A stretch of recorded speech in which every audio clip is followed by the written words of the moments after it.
இப்போ இந்த ஃபங்க்ஷன் முடிஞ்சோம் உங்கள் வீடு உங்களுக்கு மறந்துடுமா? ஆனால் காலையில் இப்போ நம்ம மூளையினுடைய முதல் குவாலிட்டி என்ன தெரியுமா? எதை சேவ் பண்ணணும், எதை எரேஸ் பண்ணணும் அதுக்கு தெரியும்.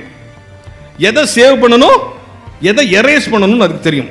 எதெல்லாம் சேவ் பண்ணி வச்சுக்கணும், எதெல்லாம் எரேஸ் பண்ணிடணும். இட்லி இன்னைக்கு சாயந்தரம் வரைக்கும் வச்சுருக்கோம், நாளைக்கு சாயந்தரம் வரைக்கும் வச்சுக்கோ, 4 நாளைக்கு எரேஸ் பண்ணிடும், தேவையில்லை இல்லையா? ஆனால் அவங்க பேரை சேவ் பண்ணி வச்சுக்கோ. அப்போ நம்ம மூளையினுடைய முதல் குவாலிட்டி என்ன? சேவ் பண்ணும், எரேஸ். 9 கத்தி கரெக்டாக அடிச்சிட்டான். 10வது கத்தி வேணுட்டு அப்படி கொஞ்சம் கையை மாற்றி அப்படி அடித்தான். அந்த கத்தியும் அவள் மீது படாமல் பலகை மீதே பட்டது. ஏன் தெரியுமா? தொடர்ந்து பயிற்சி கொடுக்கப்பட்ட இந்த மூளை மனசு தப்பு பண்ண சொன்னா கூட பண்ணாது.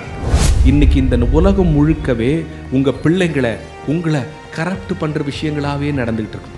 நல்ல புத்தம் பூஜை அறை இல்லாத வீடு கூட இருக்கலாம், கடவுள் மன்னித்து விடுவார். இனிமேல் நூலகம் இல்லாத வீடு கட்டாதீர்கள், கடவுள் அடுத்த ஜென்மத்தையும் உங்கள் மன்னிக்க மாட்டார். நம்ம நாமக்கல் தங்கம் கேன்சர் சென்டர்ல ரோபோட்டிக் மூலமா அதிநவீன புற்றுநோய் அறுவை சிகிச்சை செய்யறதுனால நம்ம கிட்னியை இழக்க வேண்டியதில்லை, கிட்னியும் பாதுகாப்பா இருக்கும். தங்கம் ஹாஸ்பிட்டல், நாமக்கல். ஒரு நாளைக்கு 4 உங்க பிள்ளைங்களுக்கு போய் சொல்லுங்க. நான் திருப்பி உங்க பிள்ளைங்களுக்கு போய் சொல்றேன், நம்ம காலம் முடிகிற காலம். 2 செய்தியை மறக்காம உங்க பிள்ளைகளுக்கும் பேர பிள்ளைகளுக்கும் நீங்க சொல்லணும். ஒரு நாளைக்கு 4 விஷயங்களையாவது தெரிந்து கொள்ள வேண்டும், 3ஐயாவது நெஞ்சில் நிறுத்த வேண்டும், 2ஐயாவது செயல்படுத்தி பார்க்க வேண்டும், 1லாவது ஜெயித்து காட்ட வேண்டும். This is the formula of the life.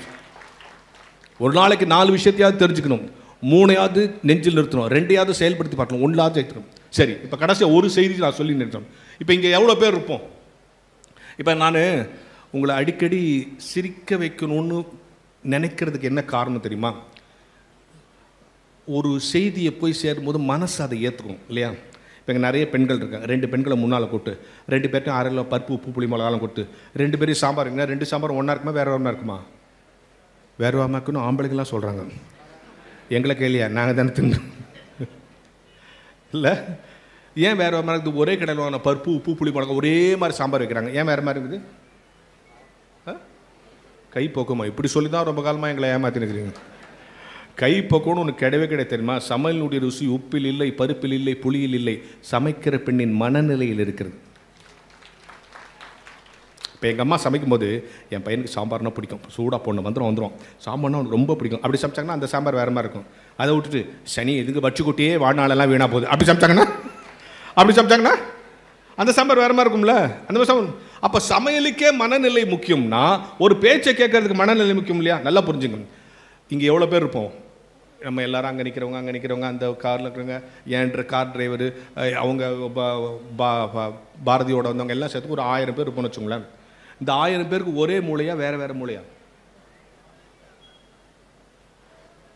நீங்கள் ரொம்ப புத்திசாலிங்க தெரியுமா? கேள்வி கேட்டால் அமைதியாக, ஏன்னா கொஞ்ச நேரம் ஆனால் அவரே சொல்லிடுவார், அவர் வீட்டுக்கு போவேன் அப்படி தான் நினைக்கிறீங்க. நான் காரில் தான் வந்திருக்கேன், 1 மணி கூட போவேன்.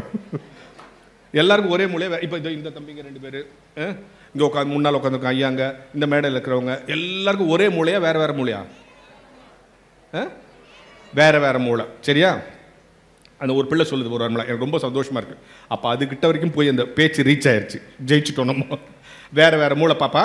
இப்போ நான் ஒன்று சொல்கிறேன், மூளைக்கான 3 இலக்கணம் சொல்கிறேன். இது சொல்லி முடிச்ச உடனே நீங்கள் ஆன்சர் சொல்லுங்கள். சரியா? மூளைக்கான 3 இலக்கணம். மேடம் இன்னைக்கு காலையில் என்ன சாப்பிட்டீங்க? இன்னைக்கு காலையில் இட்லி சாப்பிட்டாங்க. என்ன சாப்பிட்டீங்கன்னு கேட்டேன், இட்லி சாப்பிட்டேன்னு சொல்லிட்டாங்க. இப்போ அவங்கள பார்த்து, மேடம் போன மாதம் 12ஆம் தேதி மத்தியானம் என்ன சாப்பிட்டீங்க? போயா, ஞாபகம் இருக்குமா? இருக்காது. இன்னைக்கு காலையில் சாப்பிட்டது ஒரு 2 வாரம் கழிச்சு மறந்துடும். இப்போ அவங்க பேர் யாருக்காவது மறந்துடுமா? திடீர்னு யாராவது எனக்கு பேர் வச்சு ரொம்ப நாள் ஆச்சு, என் பேர் என்ன சொல்லணும் யாராவது கேட்போமா? இப்போ இந்த ஃபங்க்ஷன் முடிஞ்சோம் உங்கள் வீடு உங்களுக்கு மறந்துடுமா? ஆனால் காலையில் இப்போ நம்ம மூளையினுடைய முதல் குவாலிட்டி என்ன தெரியுமா? எதை சேவ் பண்ணணும், எதை எரேஸ் பண்ணணும் அதுக்கு தெரியும். எதை சேவ் பண்ணணும், எதை எரேஸ் பண்ணணும்னு அதுக்கு தெரியும். எதெல்லாம் சேவ் பண்ணி வச்சுக்கணும், எதெல்லாம் எரேஸ் பண்ணிடணும். இட்லி இன்னைக்கு சாயந்தரம் வரைக்கும் வச்சுருக்கோம், நாளைக்கு சாயந்தரம் வரைக்கும் வச்சுக்கோ, 4 நாளைக்கு எரேஸ் பண்ணிடும், தேவையில்லை இல்லையா? ஆனால் அவங்க பேரை சேவ் பண்ணி வச்சுக்கோ. அப்போ நம்ம மூளையினுடைய முதல் குவாலிட்டி என்ன? சேவ் பண்ணும், எரேஸ் பண்ணும்.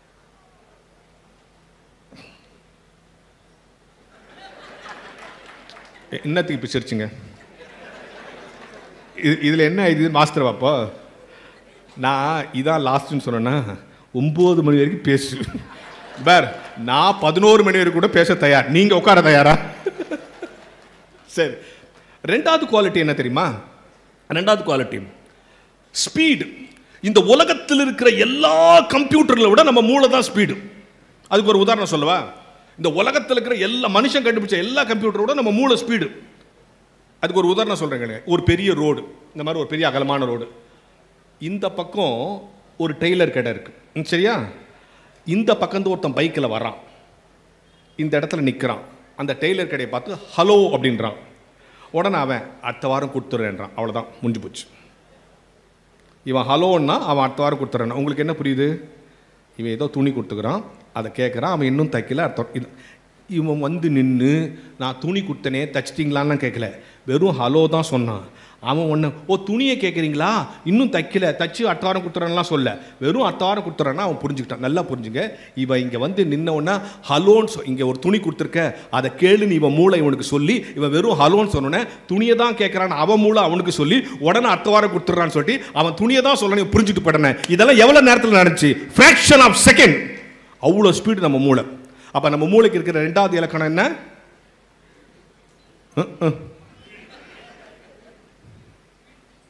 ஸ்பீடு. முதல் இலக்கணம் என்ன? நல்லா புரிஞ்சுங்களேன். ஒரு புத்தக கண்காட்சியில் பேச்சு வைப்பதற்கு என்ன காரணம் தெரியுமா? புத்தக ருசியை கொடுப்பதற்காக மட்டுமல்ல, இந்த அரண்மனை வளாகத்தை விட்டு நீங்கள் வெளியே போகிற பொழுது இவ்வளோ நேரம் பேச்சு கேட்டோம். What is the take home message today? நான் இன்னைக்கு என்ன எடுத்துகிட்டு போகிற வீட்டுக்கு உங்களை நீங்களே கேட்கணும். கேட்டு ஏதாவது உங்கள் மனசில் நின்னாதான் இந்த பேச்சு வெற்றி, எங்கள் பயணம் வெற்றி, இந்த செலவு வெற்றி, இல்லையா? அதனால் மறந்துக்கூடாது. முதல் இலக்கணம் என்ன? Save and erase. Very good. ரெண்டாவது இலக்கணம் என்ன? ஸ்பீடு. மூணாவது இலக்கணம் பாருங்க, அதான் பியூட்டிஃபுல் இலக்கணம். என்னன்னா, ஒன்ஸ் உங்கள் மூளைக்கு நீங்கள் ட்ரைனிங் கொடுத்துட்டீங்கன்னா நீங்கள் மாற்ற சொன்னால் கூட அது மாற்றிக்காது. அதுக்கு ஒரு உதாரணம் சொல்கிறேன் கேளுங்க. இந்த சர்க்கஸ்லலாம் கடைசியில் ஒரு ரவுண்டு சுத்தம், அதில் ஒரு பொண்ணு நிற்கும், இங்கேருந்து கண்ணை முடிட்டு ஒருத்தன் கத்தி அடிப்பான், அவன் மேலே அந்த பொண்ணு மேலேயே படாமல் அந்த பலகையில் படும். இப்படி ஒரு காட்சி சர்க்கஸில் பார்க்குறோம்ல, நமக்கு அப்படியே த்ரில்லிங்காக இருக்கும். இவன் கண்ணை கட்டினுப்பான், அந்த பொண்ணு அங்கே நிற்கும், அந்த ரவுண்டு வேறு சுற்றும், இங்கேருந்து கண்ணை முடி அடிப்பான். அந்த மாதிரி கத்தி அடிக்கிற பையனுக்கும் அந்த பொண்ணுக்கும் ஒரு சண்டை வந்துடுச்சு. எப்படியாவது இந்த பொண்ணை கொலை பண்ணணும்னு முடிவு பண்ணிட்டான். சரி, சர்க்கஸில் கொலை பண்ணால், வெளியே கொலை பண்ணால் அது மர்டர் அஃபென்ஸ். சர்க்கஸில் கத்தியை மாற்றி அடிச்சிட்டா பை மிஸ்டேக்குன்னு சொல்லிடுவாங்க, ஆக்சிடென்ட்னு சொல்லிடுவாங்க. இவ்வளோ நாள் ஒழுங்காச்சார் சார், இன்றைக்கி ஏதோ தப்பாகிடுச்சுன்னு சொல்லிடுவாங்க. தப்பிச்சிடலான்ட்டு இன்றைக்கி எப்படியாவது அந்த பொண்ணை கொலை பண்ணிடலாம். 10 கத்தி அடிப்பான், 9 கத்தி கரெக்டாக அடிச்சுட்டு 10வது கத்தி என்ன பண்ணோம்? மாற்றி அடிச்சுன்னு முடிவு பண்ணிட்டான். 9 கத்தி கரெக்டாக அடிச்சிட்டான். 10வது கத்தி வேணுன்ட்டு அப்படி கொஞ்சம் கையை மாற்றி அப்படி அடித்தான். அந்த கத்தியும் அவள் மீது படாமல் பலகை மீதே பட்டது. ஏன் தெரியுமா? தொடர்ந்து பயிற்சி கொடுக்கப்பட்ட இந்த மூளை மனசு தப்பு பண்ண சொன்னால் கூட பண்ணாது. இது மூணாவது. அப்போ நம்ம மூளைக்கு இருக்கிற 3 குவாலிட்டி என்ன? Save and erase, speed. Once training கொடுத்துட்டா உன் மனசே தப்பு பண்ண சொன்ன கூட பண்ணாது. இந்த 3 இலக்கணம் இங்கே இருக்கிற எல்லாருக்கும் போதும். இங்கே இருக்கிற எல்லாருக்கும் போதும். இதை எப்படி யூட்டிலைஸ் பண்ணுறோங்கிறது தான். ஆனால் நம்ம என்ன ஆகிட்டோம் தெரியுமா? நம்ம மூளையில் சில விஷயங்களை ஆழமாக பதிஞ்சிட்டோம்னா அதை மாற்றிக்கவே மாட்டோம். சில பெண்கள் சண்டை போடுவோம். 10 வருஷத்துக்கு முன்னாடி நிச்சயம் தப்பு உங்கள் தங்கச்சி என்ன சொன்ன தெரியுமா? தங்கச்சியே மறந்துருப்பா. மைண்டில் போய் அது உட்காந்துக்கும். அது மைண்டில் உட்காரதில்ல, முதல்ல எங்கே உட்காருது? மனசில் உட்காருது. இப்போ நம்ம சாப்பிட்றது, சாப்பிட்ட உடனே எதெல்லாம் தேவையான சக்தியை எடுத்துக்கிட்டு தேவையில்லாத சக்தியை அடுத்த நாள் வெளியேற மாதிரி தான் கடவுள் நம்மளை படைச்சிருக்கார், இல்லையா? தேவையற்ற கழிவுகள் அதுவாக வெளியேறிடுது. மூளையும் அப்படி தான். இப்போ கேட்டோம் இட்லின்னு சொன்னாங்க, அப்புறமா தேவையற்ற விஷயங்களை சேவ் பண்ணிக்கும், தேவையற்றவங்களை அரெஸ்ட் பண்ணிக்கும். அந்த மனசு இருக்குது பார்த்தீங்களா, தேவையில்லாதனும் சேர்த்து வச்சுக்கணும். அவனை பார்த்தாலே எனக்கு அப்படியே பத்தின்னு வருது. அவன் என்ன சொன்னான்னு சொல்கிறோம்ல, மனசில் எல்லாத்தையும் என்ன பண்ணுவோம்? சேவ் பண்ணி வச்சுக்கிறோம். அதுதான் நமக்கு என்ன சொல்வது? பெரிய பெரிய சிக்கல்களை கொண்டு வந்து சேர்க்குது. தமிழ்நாட்டு மக்களுடைய பலவீனமே என்ன தெரியுமா? உன்னை நம்பிட்டா மாற்றிக்க மாட்டாங்க. இங்கே இருக்கிற பழைய ஆட்களுக்கு தெரியும். பாலாஜின்னு ஒரு நடிகர் இருந்தார்.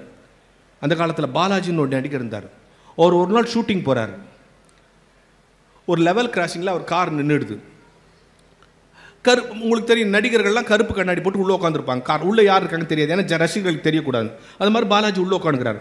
அப்போ ஒரு அம்மா, வயசான அம்மா, அப்படியே பிச்சை எடுத்துன்னு அந்த கண்ணாடி கிட்ட வந்து கேட்குது. உள்ளே பாலாஜி இருக்காருன்னு அது தெரியாது, ஏதோ கார் நிற்குதுன்னு பிச்சை எடுக்குது. இன்னும் பாலாஜி உள்ளேருந்து பார்த்தார். வயசான அம்மாட்ட அந்த கண்ணாடி கதை அப்படி மெதுவாக இறக்கிட்டு ஒரு 50 ரூபாய் அது தட்டில் அப்படி போட்டார். அந்த காலத்தில் 50 ரூபான்னா அது எவ்வளோ பெரிய நோட்டு. அந்த 50 ரூபாயை பார்த்துட்டு அந்த பாட்டிமால அந்த கண்ணாடி கதவை பார்த்துட்டு எம்ஜிஆர் மவராசா நல்லா இருக்கணும் அப்படின்ச்சு. ஒன்றா பாலாஜி காரை விட்டு இறங்கி வந்துட்டார். ஏம்மா காசு போட்டது பாலாஜி, எம்ஜிஆர் இல்லை. அதுக்கு அந்த பாட்டி சொல்லிச்சான், அதெல்லாம் எனக்கு தெரியாது சாமி, ஏழைங்களுக்கு கொடுக்குறாருன்னா அது எம்ஜிஆராக தானே இருப்பாருன்ட்டு போயிடுச்சான். இதுதான் எம்ஜிஆரின் பலம், இதுதான் அதிமுகவின் பலம், இதுதான் தமிழர்களுடைய பலவீனம். உன்னை நம்பிட்டா லேஸில் மாற்றிக்க மாட்டாங்க. ஒருத்தன் பூனையை முழுங்குற மாதிரி கனவு கொண்டான், பூனையை முழுங்குற மாதிரி கனவு கொண்டான். முழுங்க முடியுமா? ஆனால் அடுத்த நாள் காலையில் டாக்டர்கிட்ட போயிட்டான். டாக்டர், நேற்று ராத்திரி ஒரு பூனையை முழுங்கிட்டேன், என் வயிற்றுலேருந்து வெளியே எடுக்கணும். டாக்டர் சொன்னார், பூனையெல்லாம் முழுங்கிட்டேன் எவனது, நான் முழுங்கிட்டேன்னு நீங்கள் நம்ப மாட்டீங்களே, அதெல்லாம் முடியாது, நீங்கள் வேணால் எக்ஸ்ரே எடுத்து பாருங்கண்ணா. எக்ஸ்ரே எடுத்து பார்த்தா பூனை இல்லை. இந்த பார் பூனை இல்லை. இவன் நம்பலை. இன்னொரு டாக்டர் போனான், அவன் ஒரு எக்ஸ்ரே எடுத்தான், அவனும் பூனை இல்லை. இன்னொரு டாக்டர் எடுத்தான், அவனும் எடுத்தான். இப்படி 15 டாக்டர்கிட்ட போயிட்டான். 15 பேர் எக்ஸ்ரே எடுத்துகிட்டு பூனை இல்லைன்ட்டான். 16வது ஒரு டாக்டர்கிட்ட போனான். அந்த டாக்டர் தான் கண்டுபிடிச்சான், இவன் பூனையை முழுங்கலை, முழுங்கிட்டதா நம்புகிறான். அந்த நம்பிக்கையை எடுத்துட்டா போதும்ட்டு அவன் எக்ஸ்ரே எடுத்து எக்ஸ்ரேல அவனே ஒரு பூனையை வரைஞ்சி, ஆமாப்பா நீ பூனையை முழுங்கிக்கிறத பார்ப்பா இருக்குது. ஆஹா அருமையான டாக்டர், 15 முட்டா பைய டாக்டர் எடுக்கல, நீங்கள் எப்படி எடுத்தீங்கண்ணா? அவெல்லாம் லைட்டு போட்டுனே எடுத்திருக்காப்பா, பூனை வெளியே வரல, நான் இருட்டில் எடுத்தேன், கப்புன்னு பிடிச்சிட்டேன்னா. அருமையான டாக்டர், கண்டுபிடிச்ச நீங்கள் தான் வெளியே எடுக்கணும், நீ ஒன்றும் கவலைப்படாத, நாளைக்கு ஆப்ரேஷன் பண்ணி நம்ம எடுத்துடலான்ட்டு அவனை அனுப்பிச்சிட்டு கம்பவுண்டர் கூப்பிட்டு சொன்னான், இதோ போகிறான் பார், அவன் பூனையை முழுங்கலை, முழுங்கிட்ட தான் நம்புகிறான். அதனால் நாளைக்கு நீ ஒரு அழகான பூனைக்குட்டி ரெடி பண்ணிக்கோ, ஆப்ரேஷன் தேட்டரில் படுக்க வச்சோம், பூனையை வெளியே தாச்சுன்னு சொன்னான்னா. அந்த கம்பவுண்டரும் அழகாக ஒரு வெள்ளை பூனைக்குட்டி ரெடி பண்ணினான். அடுத்த நாள் வந்து ஆப்ரேஷன் தேட்டரில் படுக்க வச்சா லைட்டு போட்டால் டப் டப்புனாச்சு, இதாப்பா உன் வயிற்றுல வந்து பூனை எடுத்தாச்சு போனான். ஆஹா அருமையான டாக்டர், 3 மாதத்துக்கு முன்னாலே உங்கள்கிட்ட வராத போயிட்டேன், அதனால் என்னப்பா இப்போ தான் பூனை வெளியே எடுத்தாச்சேன்னா. அது இல்லை டாக்டர், நான் முழுங்கினது கருப்பு பூனை, நீங்கள் எடுத்துருக்கிறது வெள்ளை பூனை, அது உள்ளே போய் குட்டி போட்டுச்சுக்குள்ள, மற்ற பூனையும் வெளியே எடுங்கன்ட்டான். டாக்டர் அந்த தொழிலே விட்டுருப்பான்ல. இந்த மூளையை எதையுமே ஸ்ட்ராங்காக பிடிச்சிக்கிற இந்த மூளையை நல்ல புத்தகங்களால் நிரப்பி விட்டால் வாழ்க்கை நல்லா இருக்குமா இருக்காதா? அதான் பேச்சு. இந்த மூளையை இப்போ நான் அவங்கெல்லாம் புத்தகத்தை பேசிட்டோம், இந்த புத்தகத்தை நீ எப்படி டீல் பண்ணணும் அப்படிங்கிறது தான் இன்றைக்கி முக்கியம். டெய்லி ஏதாவது உங்கள் பிள்ளைகளுக்கு கற்றுக் கொடுக்க வேண்டும், சொல்லிக் கொடுக்க வேண்டும். டிவி தொலைக்காட்சிங்கிற விஷயம், நம்ம செல்ஃபோனும் தொலைக்காட்சி சார், சீரியலை விடுங்க சார். இப்போ இந்த சீரியலில் இப்போ புதுசாக ஒன்று காட்டுறான், போன வாரம் தான் பார்த்தேன். இந்த சீரியல் நடந்துனேக்குதா, அந்த திடீர்னு ஞாயிற்றுக்கிழமைனா 2 குடும்பமும் சங்கமம்ங்கிறான். இந்த சீரியலை பார்த்து நம்ம குடும்பம்லாம் வெட்டிக்கிட்டு சாகுது, இவன் அந்த 2 குடும்பமும் சங்கமம்ங்கிறான். இல்லை அது இன்னும் காட்டுறான், தெரில அது என்ன, அது 2 குடும்பமும் சங்கமமா. சரி டிவியை விடுங்க, அட்வர்டைஸ்மெண்ட் காட்டுறான் பாருங்க. ஒரு பையன் போய் ஒரு பொண்ணுக்கிட்ட என் கூட காஃபி சாப்பிட வரியான்றான். அந்த பொண்ணு சொல்லுது, இல்லை நீ பல்லு சரியாக வளர்க்க மாட்டேன், நான் அவன் கூட வரமாட்டேன்து. ஒன்று அடுத்த நாள் இது ஒரு பேஸ்ட் எடுத்து வளர்க்குறான், அடுத்த நாள் இந்த பொண்ணு உன்னோட காஃபி சாப்பிட போகுது. இது ஒரு அட்வர்டைஸ்மெண்ட் காட்டுறானா இல்லையா? அவன் என்ன நினச்சா அந்த அட்வர்டைஸ்மெண்ட் போடுறான்னா, இப்படி போட்டால் நிறைய பேர் இந்த பேஸ்ட்டை வாங்குவாங்கன்னு நினச்சி அவன் போடுறான். நம்மளால் என்ன நினச்சா இந்த பேஸ்ட்டை வாங்குறான்னா, ஓ இந்த பேஸ்ட்டில் பல் வளர்க்குனா நிறைய பேர் நம்மளோட காஃபி சாப்பிட வருவாங்க போகுதுன்னு இவன் நினச்சிங்க. இது கூட பரவாயில்ல சார், இன்னொரு அட்வர்டைஸ்மெண்ட் இல்லைனா எங்கள் வீட்டு டிவியாலனா கல் எடுத்து உடச்சிருப்பேன்.